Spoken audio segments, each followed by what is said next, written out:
We can now train a model. Backprop finds the gradient, an optimizer takes smart steps, and the training loss drops beautifully. But here's the trap: a model can learn its training data too well and become useless on anything new. Today, we face the central danger of all machine learning, overfitting, and the toolkit we use to fight it. First, get the goal straight. We don't actually care how well a model does on the data it trained on. We care how it does on data it has never seen. Tomorrow's emails, next week's photos. That's called generalization, and it's the only thing that matters. A model that aces practice questions but fails the real exam has learned nothing useful. Picture the same set of data points three ways. Too simple. A straight line that misses the pattern entirely. That's underfitting. Just right. A smooth curve that captures the trend. And too complex. A wild, wiggly line that twists through every single point exactly. That's overfitting. The overfit model looks perfect on these points, and that is exactly the problem. Overfitting is memorization pretending to be understanding. The model hasn't learned the underlying pattern. It has memorized the specific examples, noise, and all. Show it a new point, and that wiggly curve sends it wildly wrong. It's a student who memorized the answer key instead of learning the subject. Perfect on the practice test, lost on the real one. So, how do you catch it? You watch two curves, not one. Training loss on the data it learns from, and validation loss on data held back that it never trains on. Early on, both fall together, but at some point, the validation loss flattens and starts climbing again, while training loss keeps dropping. That growing gap, that upward turn, is overfitting happening in real time. Why does a model do this? Two ingredients, too much capacity, a model with so many parameters it can simply memorize, and too little data, not enough examples to force it to find the real pattern instead. Give a giant model a tiny dataset, and memorizing is the path of least resistance. Everything that follows is about removing that temptation. The fight has a name: regularization. It's not one technique, it's a whole family of them. The common thread is simple: make it harder for the model to memorize and easier for it to generalize.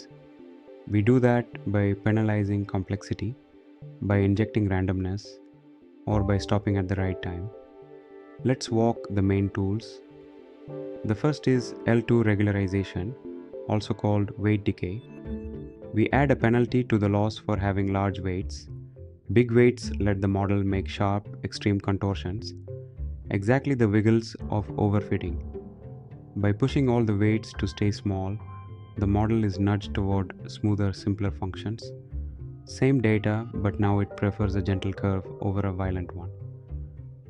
A close relative is L1 regularization. It also penalizes weight size but with a twist.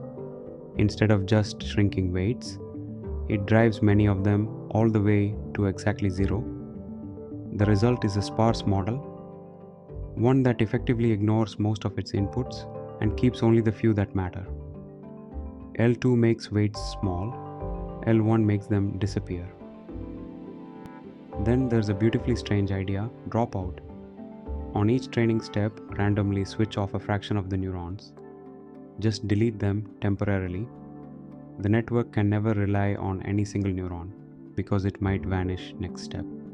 So it's forced to spread its knowledge across many redundant paths. It's like training a team where random members are out sick every day. Everyone has to learn to cover. Some of the best regularization is just knowing when to quit. Early stopping does exactly that. Watch the validation loss, and the moment it stops improving and begins to rise, stop training. Right there at the bottom of the validation curve is the model's sweet spot, trained enough to be good, not so long that it starts memorizing. Simple and remarkably effective. You can also attack the other ingredient, too little data. Data augmentation manufactures more of it. Flip, crop, rotate, or recolor your images, and suddenly one example becomes many. The model sees more variety, so it can't latch on to any one quirk. And the plain truth behind all of this, more real data is the single most powerful regularizer there is. When you can get it, nothing beats it. Step back, and there's one frame that ties it together: the bias variance trade off. Underfitting is high bias. The model is too rigid to capture the pattern. Overfitting is high variance. It's so flexible it captures the noise. Good training lives in the balance between them, and every tool today, weight decay, dropout, early stopping, more data, is a way to find that balance. With this, the core of training is complete.